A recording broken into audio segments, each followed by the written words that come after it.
Barata, pombo, rato, mosquito, esses animais estão presentes na maioria das cidades.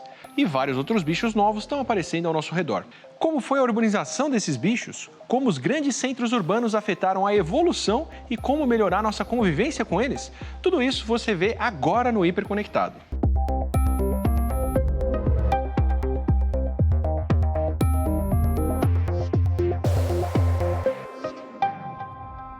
Seja bem-vinda e seja bem-vindo ao Hiperconectado. Hoje a gente vai falar aqui sobre um assunto que impacta todo mundo que vive nos centros urbanos, que é a urbanização dos bichos. Mas antes de falar da urbanização, eu queria falar dos bichos com a nossa plateia aqui. Queria aproveitar e perguntar para o pessoal da plateia de onde vocês são e com que bicho diferente que vocês convivem. Eu vindo para cá para gravar hoje, passei por várias capivaras na Marginal de São Paulo aqui e são bichos que estão aparecendo mais recentemente. Eu sou do Duque de Caxias, Rio de Janeiro. E aqui na localidade no qual eu resido, eu tenho visto bastante gambás, né, maritacas, micos, né, e algo interessante, né, que o gambá, que tem um hábito noturno, eu tenho visto ele andando durante o dia. E você, Karen, onde você está e que bicho que você vê por aí? Minha Karen, eu estou aqui no Rio de Janeiro, na capital, e aqui eu tenho muito acesso a micos. Então, onde eu moro especificamente, tem uma grande chácara, né? Então, tem essa interação muito grande com os animais. E muitas das vezes os moradores aqui do condomínio vão lá para alimentar esses micos. Então, a gente consegue dar a banana just na mão, assim. E eles vêm, interagem. E é muito gostoso de ver, né? Eles pulando de árvore em árvore. É bem bacana. Depois desse tour por toda a fauna carioca, ou a fauna do Rio de Janeiro, se você quiser vir aqui na nossa plateia e trazer animais de outros lugares, manda um e-mail para hiperconectado@tvcultura.com.br e você também pode conversar com a gente usando a hashtag Hiperconectado nas redes sociais. Pombos, ratos, esses animais que a gente está mais acostumado a ver nas cidades, eram na verdade animais selvagens que aprenderam a viver com a gente e que agora estão sendo mudados por essa convivência. Esses bichos estão evoluindo. As áreas urbanas, que por um lado são hostis por causa de atropelamentos, impermeabilização do solo, falta de cobertura vegetal e por aí vai, por outro lado podem oferecer comida em abundância, água e calor. Para entender essa evolução dos bichos urbanos, a gente conversou com o Menno, que é um biólogo evolutivo dos Países Baixos. Menno Schulthausen é pesquisador do Centro de Biodiversidade de Leiden, nos Países Baixos, e já escreveu o livro Darwin Comes to Town. Em português, Darwin vem à cidade. I think that we see actually evidence for that. That actually also some species are evolving to which previously were not able to live in cities because it was too different from their natural niche, from their natural habitat. But there are some populations of species of plants and animals that are changing genetically and are adapting to, noise and pollution and people and traffic, and they're evolving ways. Sometimes they're also learning, of course. Mammals and birds, they can learn also things, but there's also lots of other species that I think are evolving ways to live with us in this new habitat that we have created. There are also species which I think are slowly changing, and they're actually moving from the suburban areas or the peri-urban areas, as we call them, where there is some human influence, but not so much. And they're slowly, bit by bit, adapting. So first, probably they increase their tolerance to people. They increase their awareness of traffic, for example, as a cause of danger. Sometimes there's even, changes of the way they look or the way they behave or their physiology. And bit by bit, they slowly colonize the center of the city. We've seen that in the UK, for example, with foxes. They first started appearing in suburban areas, and now they're right into the center of the city.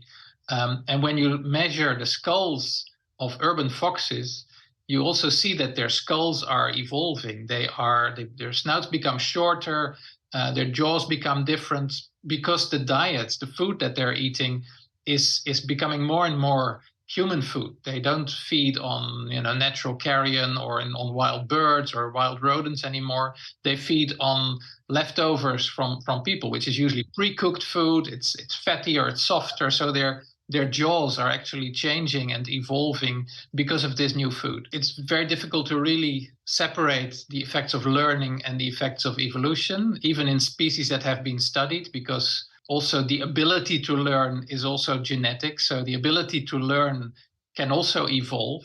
And of course, in an urban situation where animals constantly face new problems, because the environment is changing all the time, because we invent new stuff, and human society changes quite very quickly, the ability to learn can also become better because of evolution in these species, and that makes them learn more quickly. And the things they need to learn, for example, is to figure out, very quickly figure out what is dangerous and what is beneficial. So one of the things that animals can learn, for example, birds, think of crows, but also squirrels, is to figure out which types of human food can be opened by them.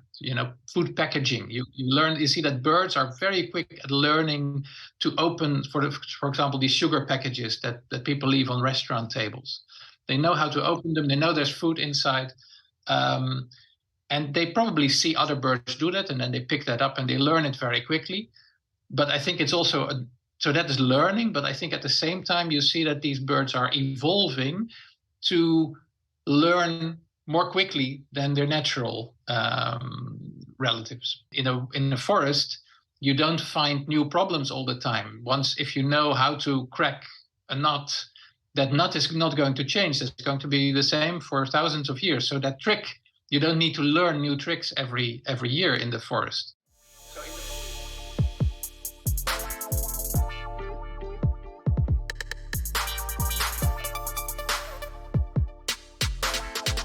As aves são esse exemplo de urbanização de bichos que é mais fácil da gente notar. Os pombos, por exemplo, estão bem à vontade na cidade. Eles fazem os ninhos nos prédios, nos telhados e nas marquises e dificilmente são caçados por outros animais, e ainda tem gente que gosta de dar bastante comida para eles. Por isso, a população dos pombos cresce muito rápido. Mas tem outras aves nas cidades brasileiras e a gente conversou com o ornitólogo Luciano Lima sobre elas.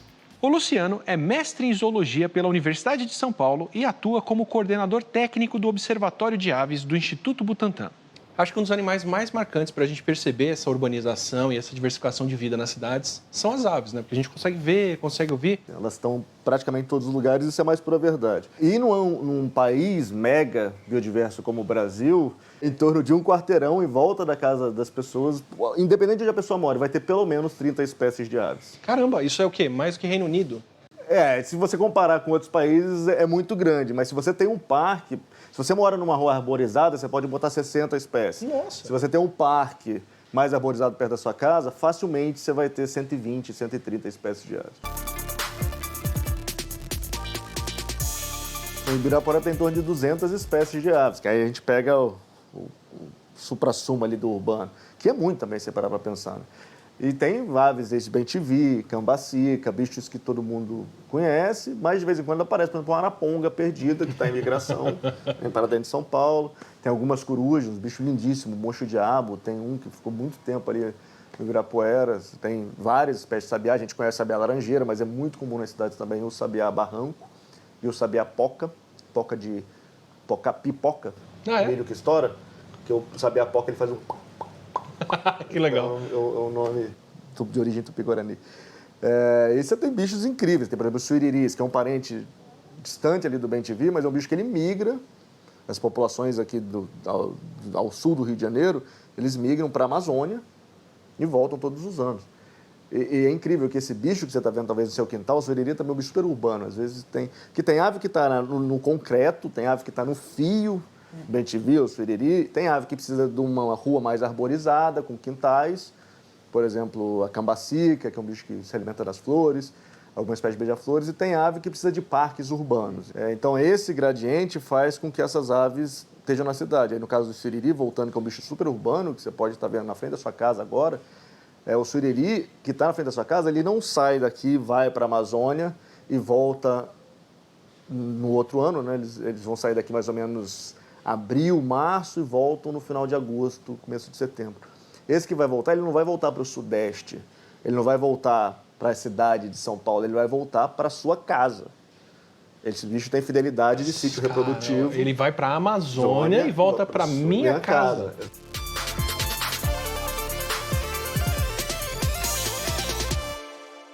É até viciante, porque a observação de aves ele é um hobby que eu falo com qualquer pessoa, cara, começa a passarinhar, que em uma semana você vai conhecer 5 espécies. Passarinhar, o que é o passarinhar? Passarinhar é esse hobby, essa atividade que as pessoas... É muito difundido desde o século XIX nos Estados Unidos e Inglaterra, principalmente na Inglaterra e outros países da Europa, depois dos Estados Unidos, que é um hobby onde as pessoas buscam diferentes espécies de aves em seu habitat natural. É como se fosse procurar caçar Pokémon, mas os Pokémons estão vivos espalhados pelo mundo. E no Brasil, num país como o Brasil, que você tem aí quase 2.000 espécies de aves, tem muito passarinho para você procurar. Então a maioria das pessoas que está aqui não se dão conta, mas ó, cantou um sanhaço, agora está cantando a cambacica, tinha 2 urubus passando voando lá em cima, ó. Sim, nossa, bem aquele longe. É um carcará, o outro é um carcará em cima, tá vendo? Mas como é que você sabe que aquele ali é um urubu, aquele tem asa mais comprida, tá vendo? Não, mas tudo bem, ok. Ainda não tem essa malícia. Então tem. Aí o sabiá-laranjeira está aqui. Então os bichos eles estão presentes e estão disponíveis. E a primeira coisa que você vai fazer é você começar a prestar atenção. E aí tem algumas coisas que te ajudam mais a prestar atenção. Então a gente tem alguns aplicativos, um deles gratuito, Merlin Bird, foi desenvolvido pela Universidade de Cornell, a gente trouxe para o Brasil, ajudou a traduzir, botar conteúdo. Você vai lá, você abaixa esse aplicativo, bota o pacote do Sudeste do Brasil ou do Centro-Oeste, onde que você esteja, tem os pacotes por região. E aí você tem uma canto, imagem. Você consegue ouvir eles para saber se o canto que você está ouvindo é parecido. Isso, você consegue comparar. Inclusive agora tem o BirdNet, você consegue gravar o passarinho, jogar no aplicativo e Shazam das aves. Eu brinco até às vezes que é um 7º sentido, assim, que está ao redor das pessoas e as pessoas não se dão conta. E de repente as pessoas começam a prestar atenção e você ressignifica os lugares, ressignifica os momentos.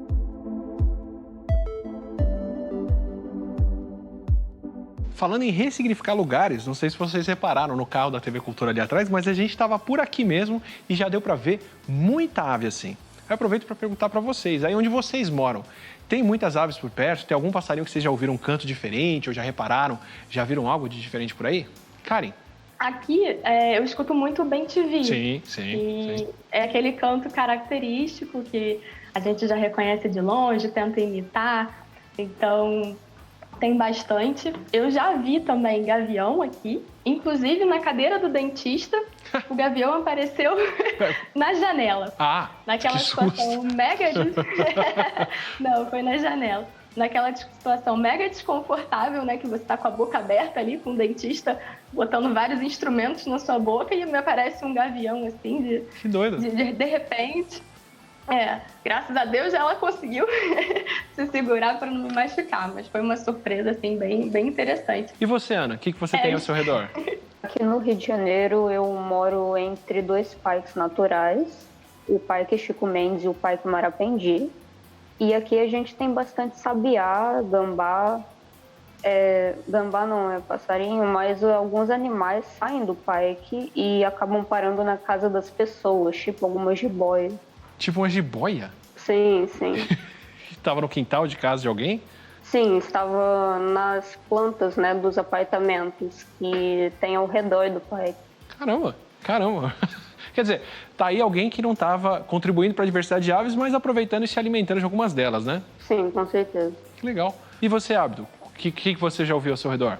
Na região onde eu moro tem aparecido muitas maritacas, né? E quando elas vêm, sempre vem em grupo. Ou seja, aquele barulho ensurdecedor delas, Sim. Dá o sinal, opa, estamos chegando para ocupar. Pelo menos aqui em São Paulo, você também já pode ter reparado que os sabiás andam cantando de madrugada. Isso parece ser uma consequência dessa nova vida urbana. O sabiá usa o canto para atrair a fêmea e demarcar o território, só que no horário comercial o barulho da cidade é muito alto. Agora ele canta no horário em que a cidade é mais silenciosa e ainda está clara por causa das luzes urbanas. Então, ainda falando sobre as aves na cidade, a gente conversou também com a Érica Hinstzaher. A Érica é pesquisadora do Butantan e responsável pelo monitoramento da fauna do Parque do Instituto. E no rastro dos passarinhos vem também as outras coisas, né? Você começa olhando os passarinhos, aí você começa olhando também a fruta que o passarinho está comendo, a flor, a árvore onde ele está posando, se aquela árvore está frutificando ou está florescendo naquela época do ano. E aí você começa a olhar para o conjunto de ipês na cidade de São Paulo e pensar, no ano passado estava florescendo antes, ou estava florescendo depois, esse ano mudou um pouco, mudou a ordem, né? Não está mais na ordem, as cores do ipê não estão mais na ordem.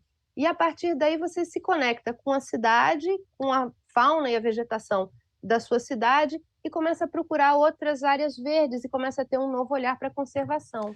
Mas para além dessa conservação, a convivência com eles pode ter um outro lado. No próximo bloco a gente vai ver os impactos negativos de alguns bichos que estão se urbanizando. O Hiperconectado já volta.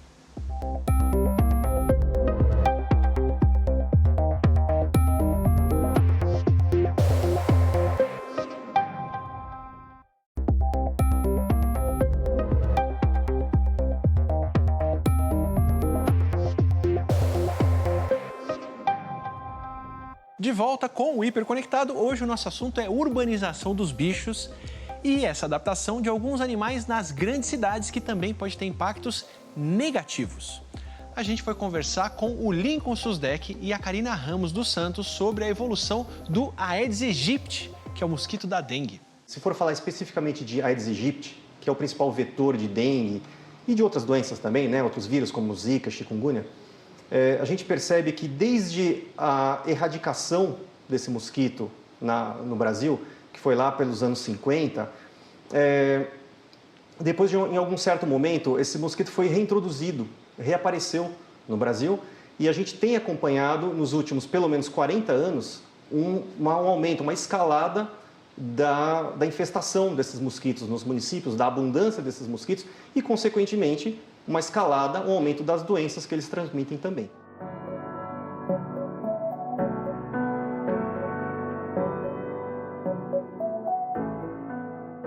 Por alguma razão, assim como o ser humano gosta de viver muitas vezes num ambiente urbano, viver protegido, abrigado, fugindo da chuva, tendo mais alimento, tendo mais calor, né?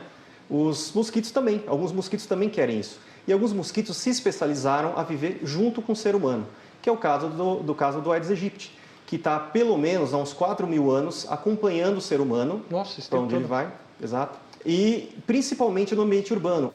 Os mosquitos têm algumas características fisiológicas, genéticas, que fazem com que ele também consiga se adaptar ao ambiente urbano e até preferir o ambiente urbano. Entre essas capacidades que esse mosquito tem, o que chama bastante atenção é a capacidade de evoluir rápido, a microevolução. Lembra um pouco a evolução dos vírus que a gente tem visto aí com a pandemia de Covid.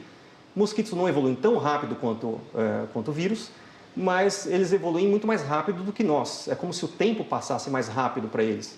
Dentro de um ano, a gente pode ter 10, 12, 15 gerações de mosquitos. Nossa! E uma outra coisa interessante que os mosquitos, principalmente a Aedes aegypti, têm, é uma grande variabilidade genética. Essa variabilidade genética, inclusive, nós vemos isso em laboratório, a gente atesta isso, ela confere aos mosquitos uma grande capacidade de adaptação.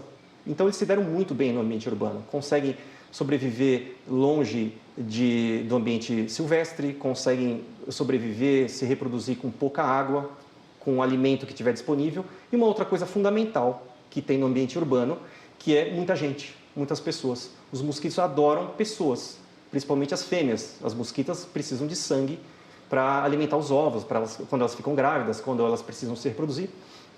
E o ambiente perfeito para elas é onde tem bastante gente. Uma outra característica interessante, principalmente do Aedes aegypti, que faz com que esse mosquito consiga se adaptar bem e sobreviver bem ao ambiente urbano, é justamente a resistência dos ovos. As fêmeas botam ovos que são super resistentes à dessecação. Então, quando a água some, aquele ambiente resseca, os ovos não morrem logo em seguida. Eles podem continuar viáveis por 6 meses ou até mais. E quando você fala que o Aedes aegypti é o mosquito mais bem adaptado ao convívio com humanos, isso me dá a entender que tem outros mosquitos que poderiam estar convivendo com a gente. Tem mais mosquitos por aí que estão se urbanizando e convivendo com a gente? A gente sabe que tem uma outra espécie, como o Culex quinquefaciatus, é uma espécie também muito bem adaptada ao ambiente urbano. Ela consegue sobreviver, inclusive, em águas super poluídas de ambientes poluídos, água de esgoto, essas coisas assim. Esse é o pernilongo. Isso, é o pernilongo comum, que na maioria das cidades no Brasil e no mundo ele não transmite vírus, mas já existem vírus em alguns lugares que eles conseguem transmitir, e até vermes, né? E a gente pode citar também outros mosquitos como Aedes albopictus, que no Brasil a gente vê mais associado a ambiente não silvestre, mas assim um ambiente de parque, de área verde ou de transição entre o rural e o urbano, mas que em muitos casos acaba invadindo o ambiente urbano também. Tem uma outra espécie que nós estudamos aqui no Instituto Butantan, que é o Aedes scapularis, e até alguns anos atrás, algumas poucas décadas atrás, era muito reportada em ambiente rural ou silvestre mesmo. Hoje já tem relatos de ocorrência dessa espécie no ambiente urbano, na cidade de São Paulo.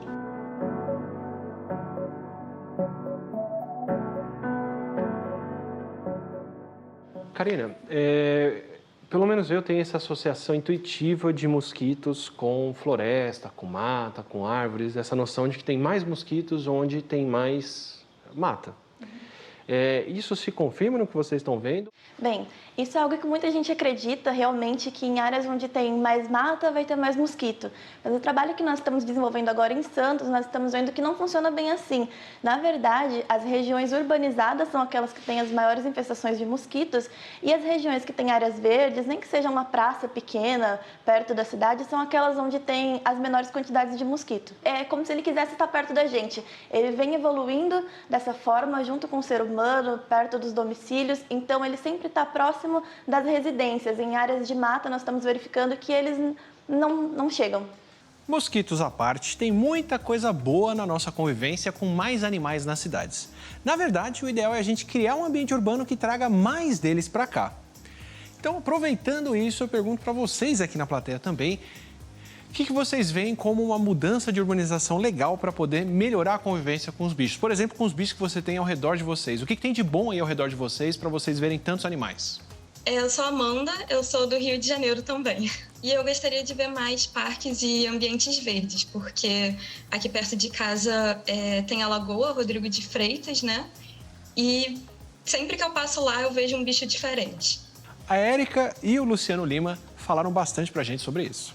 Eu acho que a principal coisa que a gente pode falar sobre as cidades é que quem tem se urbanizado mais do que tudo são as pessoas, né? A gente tem mais de 50% da população humana atualmente vivendo em cidades, e daqui a 30 anos a gente vai chegar a 6 bilhões de habitantes nas cidades no mundo inteiro.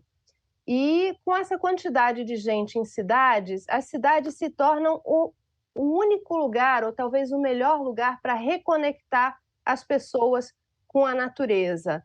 A gente conta muito com a fauna urbana para conseguir que as pessoas se mantenham ou melhorem a sua conexão com a natureza. Os animais, especialmente as aves, em que a gente tá falando, eles estão se adaptando melhor às cidades.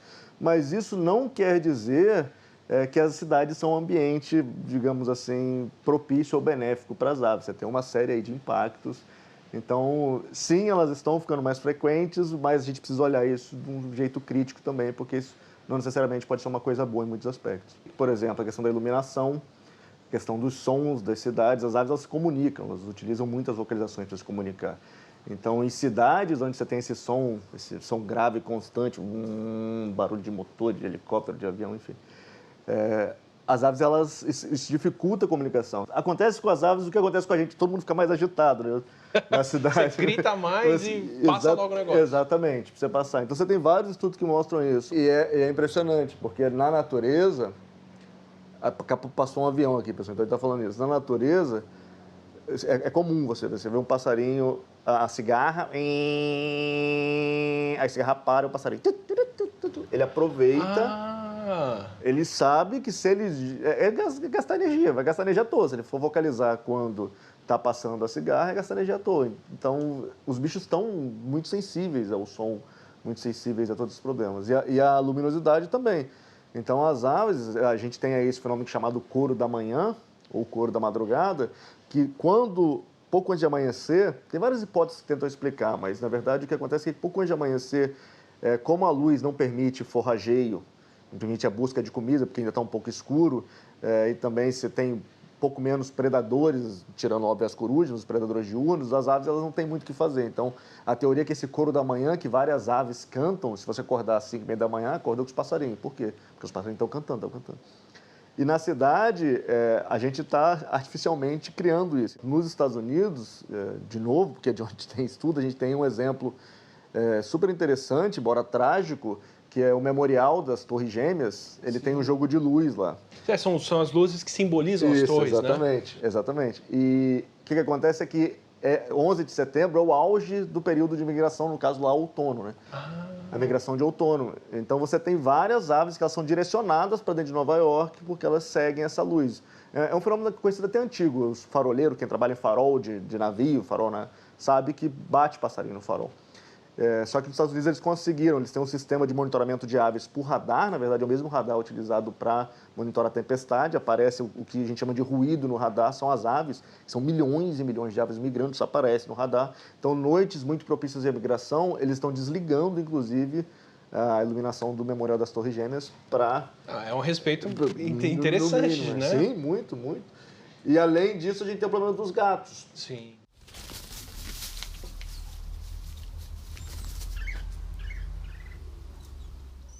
Tem várias campanhas, mantém seus gatos dentro de casa, keep your cats indoors, as pessoas... Quem tem gato, o gato traz um passarinho, o gato traz um lagartinho. Ai, que bonitinho, meu gato!